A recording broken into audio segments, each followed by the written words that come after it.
All right, hello again. Good morning, good afternoon, and good evening to everyone.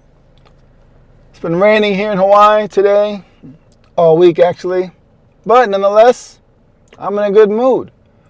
NFL regular season schedule has been released, so now it's time for my way too soon Chicago Bears prediction video, where I go week by week for all 18 weeks of the regular season, talk about which games the Bears are going to win, which ones they're going to lose, and then at the end of this video, I'm going to give 2 bold predictions.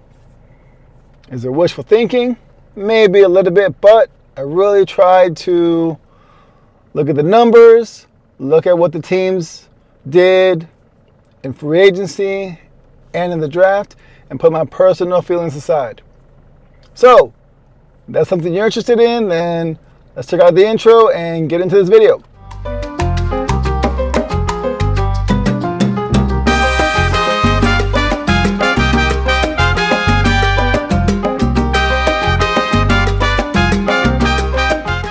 Now, if you are a true Chicago Bears fan, then you already know exactly what the Chicago Bears have spent their offseason and the NFL draft doing. But in case you were hibernating somewhere, let's take about a minute and just cover the real quick highlights, right?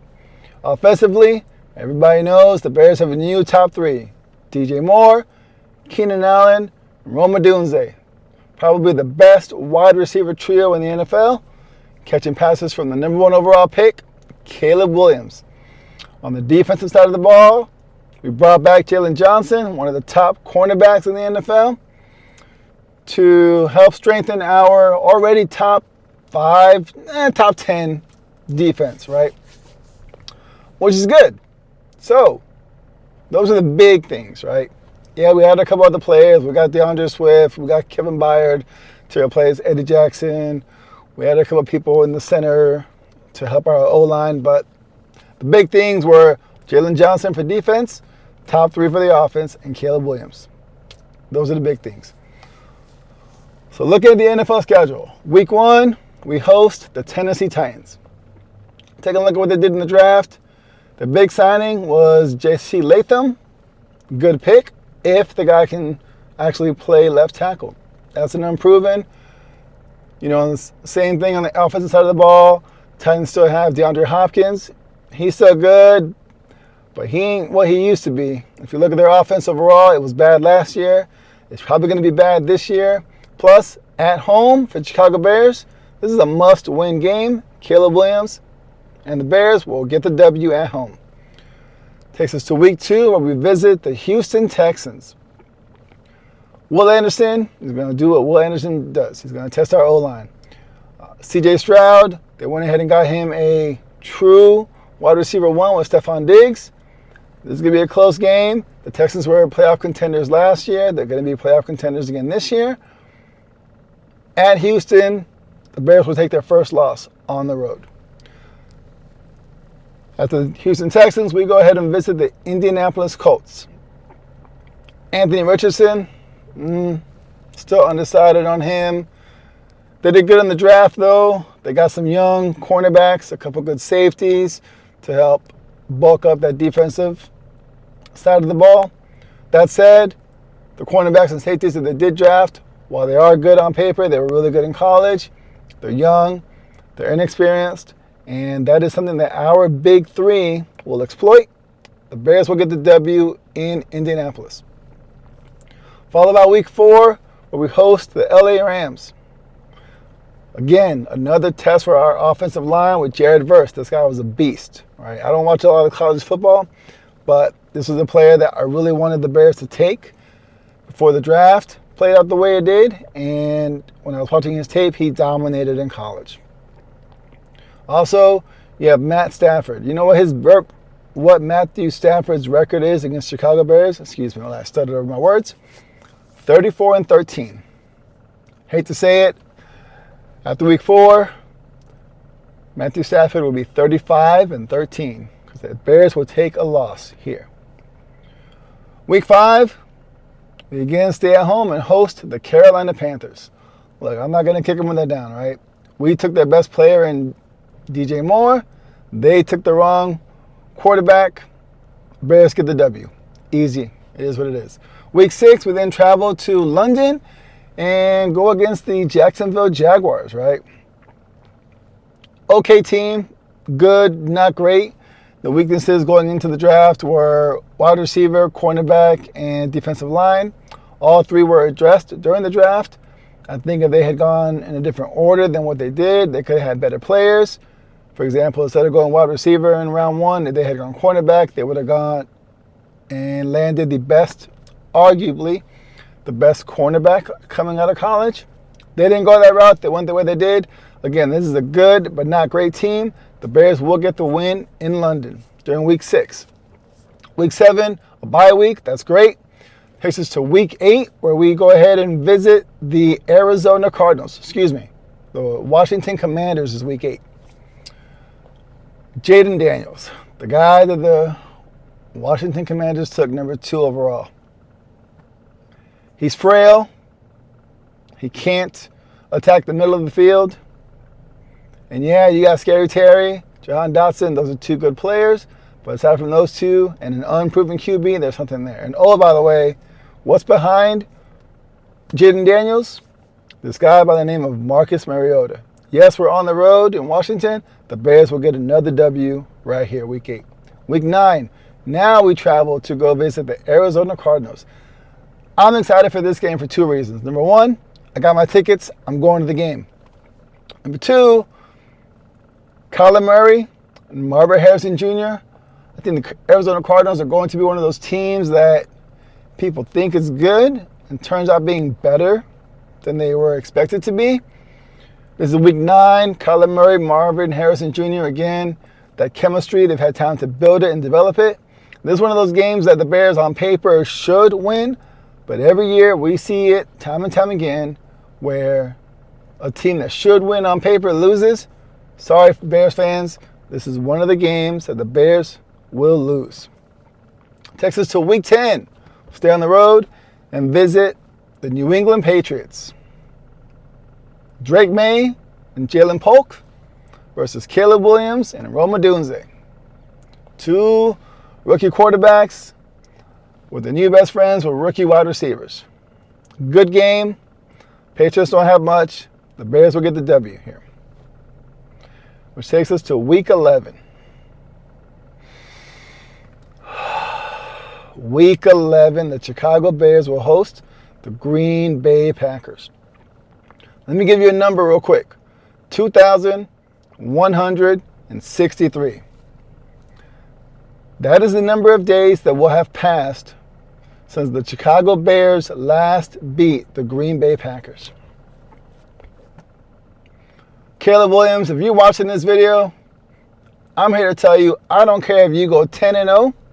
If you lose to the Green Bay Packers at home, man, Chicago's going to riot, I think. Luckily for us, if you read the report by Dane Brugler, who's from The Atlantic, he's a real NFL analyst who does this for a living. Again, I'm just a fan who enjoys following the numbers. He assessed the Green Bay Packers as doing the worst of all NFC North teams in the NFL draft. They did not take any players in skill positions, which is a good thing for us. And luckily, the losing streak will end on November 17, 2024, when the Chicago Bears finally beat the Green Bay Packers. Super excited about that. Week 12, we again play host to the Minnesota Vikings. There's another team that on the defensive side of the ball with Dallas Turner. That guy's going to be good. Justin Jefferson, he's going to do what Justin Jefferson does. He's always a great player, one of the best wide receivers in the league. But the good news is by week 11, I'm thinking that J.J. McCarthy should be the Vikings starting quarterback, which is great because he is not it. I am so glad the Vikings took him, and I hope they keep him for the next decade.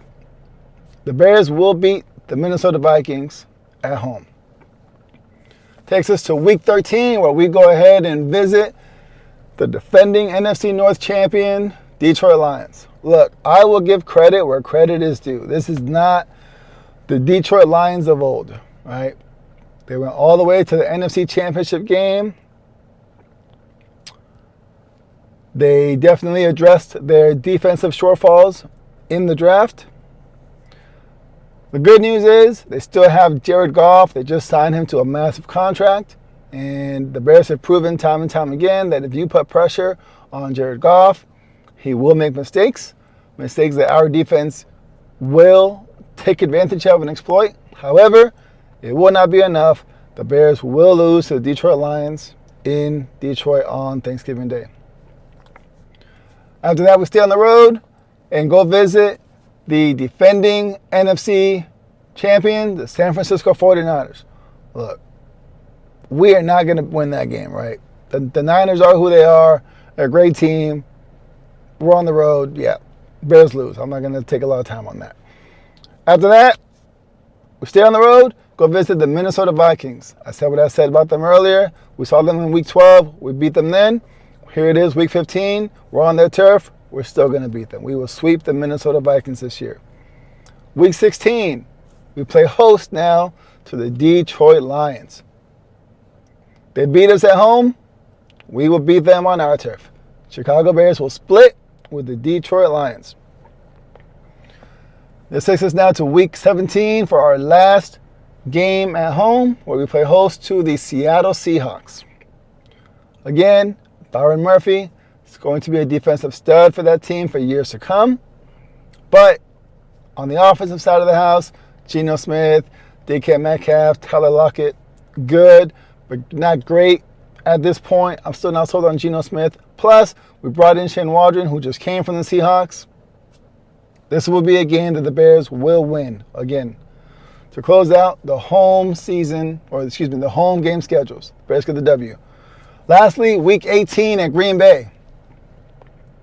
I would love to sit here and tell you that the Bears are going to sweep the Green Bay Packers and close out Week 18 at Lambeau Field with a W. I really hope by this point this is not a win and in type of game because, hate to say it, the Bears are going to take a W at Lambeau Field. All that said, that has the Bears finishing inside the division with a record of 4-2. Because again, we swept Minnesota and we split with Detroit and Green Bay. And finishing the season with a record of 11-6. That should be good enough to get us number 5, number 6 seed into the playoffs, right? Whether I'm right, I don't know. We're still 4 months away from football starting, so ask me in a couple months. Now, I hope this happens because, again, I'm a fan of Chicago Bears football, and going from what we have 3 and whatever our record was last year to an 11-win season, that'd be a lot of fun to watch. My 2 bold predictions. I talked about it earlier, right? Here we go. Bold prediction number 1.